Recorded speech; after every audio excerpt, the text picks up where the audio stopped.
Hi കൂട്ടുകാരെ, ഇന്നൊരു Monday ആണ്. സൺഡേ കഴിയുമ്പോഴത്തേക്കും എല്ലാവർക്കും ഒരു ചെറിയൊരു ലാഗ് വരുമായിരിക്കും അല്ലേ? എന്തായാലും അങ്ങനെ ഇരുന്ന് നമ്മുടെ ജോലിയൊന്നും തീരത്തില്ല. നമുക്ക് പെട്ടെന്ന് തന്നെ നമ്മുടെ ജോലിയിലേക്ക് കിടക്കാം. രാവിലെ ചായയും അതിൻ്റെ കാര്യങ്ങളെല്ലാം കഴിഞ്ഞു കേട്ടോ. ചായ എന്ന് പറയും ബ്രേക്ക്ഫാസ്റ്റ് അല്ല, ചായ കൂടി വെറും ചായ കൂടി മാത്രം. ഇന്ന് ഞാൻ ബ്രേക്ക്ഫാസ്റ്റ് ആയിട്ട് ദോശയും സാമ്പാറുമാണ് കേട്ടോ.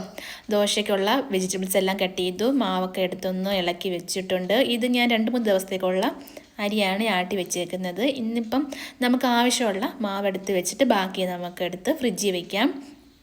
അങ്ങനെ വെജിറ്റബിൾസ് എല്ലാം ഞാൻ കട്ട് ചെയ്ത് കേട്ടോ. പാവയ്ക്ക, പിന്നെ കുറച്ച് ഉള്ളി അരിഞ്ഞിട്ട് മീൻ കൊണ്ടുവരും. ഇപ്പം ഓൺ ദ വേയിലാണ്.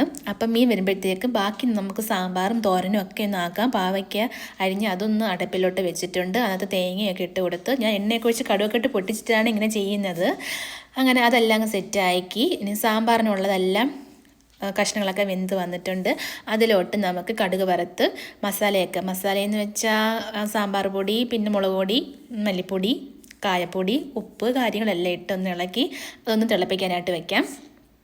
അതൊന്ന് ആവശ്യത്തിന് വെള്ളം കൂടെ ഒഴിച്ച് അതൊന്ന് തിളപ്പിച്ച് വരുമ്പോഴത്തേക്കും നമുക്ക് ചമ്മന്തി വേണം, ചോറ് കൊണ്ടുപോകാനായിട്ടാണ്. അപ്പം ചമ്മന്തിക്ക് ഞാൻ തേങ്ങയും പിന്നെ ഉള്ളി, ഉപ്പ്, മുളക് പൊടി ഇത്രയും മാത്രമേ ചേർക്കുന്നുള്ളൂ കേട്ടോ. പുള്ളിക്കാരന് പുളിയൊന്നും ഇഷ്ടമല്ല, അതുകൊണ്ട് ഞാൻ പുളി ചേർക്കുന്നില്ല. പക്ഷേ എനിക്ക് ഭയങ്കര ഇഷ്ടം കേട്ടോ പുളിയൊക്കെ ചേർത്ത് ചമ്മന്തി അരയ്ക്കുന്നത്. അപ്പോഴേക്കും നമുക്ക് ബ്രേക്ക്ഫാസ്റ്റിൻ്റെ കാര്യത്തിലോട്ട് കിടക്കാം. സാമ്പാർ വെന്തല്ലോ ഓൾറെഡി. ഇനി ദോശയൊന്ന് ചുടണം, ദോശയും ചുട്ടെടുക്കാം.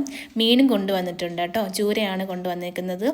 അപ്പോൾ ഉള്ളിയൊക്കെ അരിഞ്ഞ് വെച്ചുകൊണ്ട് നമുക്ക് പെട്ടെന്ന് തന്നെ അതെല്ലാം റെഡിയാക്കി എടുക്കാം. ചട്ടി വെച്ചു, എണ്ണ ഒഴിച്ചു, കടുക് ഉലുവ എല്ലാം ഇട്ടൊന്ന് പൊട്ടിച്ചതിന് ശേഷം ഉള്ളിയൊക്കെ ഇട്ടൊന്ന് വരട്ടി പുളിയൊക്കെ ഇട്ട് ഉപ്പിട്ട് ആവശ്യത്തിന് എല്ലാം വെള്ളമൊക്കെ ചേർത്ത് തിളപ്പിച്ചിട്ട് മീനെല്ലാം ഓരോന്ന് പറക്കിയിട്ട് കൊടുക്കാം. അതൊക്കെ ഒന്ന് തിളച്ച് സെറ്റായിട്ട് വരുമ്പോഴത്തേക്കും ഉപ്പ് നോക്കിയപ്പോൾ ഉപ്പ് കുറച്ചും കൂടെ വേണമായിരുന്നു കേട്ടോ. അങ്ങനെ ഉപ്പും കുറച്ചും കൂടെ ഇട്ട് കൊടുത്ത് ഒന്ന് അടച്ച് വെച്ച് വേവിക്കാം. അങ്ങനെ ചോറും നമ്മുടെ പാവയ്ക്ക മെഴുക്ക് വരട്ടി, പിന്നെ ചമ്മന്തി, മോര്, മീൻകറി എല്ലാം റെഡി ആയിട്ടോ. അപ്പോഴത്തേക്കും ബ്രേക്ക്ഫാസ്റ്റും കഴിച്ചു, ലഞ്ചും റെഡിയായി, കുട്ടികളെല്ലാം റെഡിയായി. ഇനി പോയാൽ മാത്രം മതി.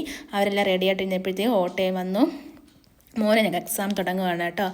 അങ്ങനെ അയാൾ എക്സാമിന് പോയി. അയാൾ ഉച്ചയാകുമ്പോഴത്തേക്കും വരും. ഇന്ന് ഇത്രയുള്ള കുഞ്ഞു വീഡിയോ ഇഷ്ടപ്പെടുവാണെങ്കിൽ മറക്കാതെ സബ്സ്ക്രൈബ് ചെയ്ത് സപ്പോർട്ട് ചെയ്യണേ. ടാറ്റാ.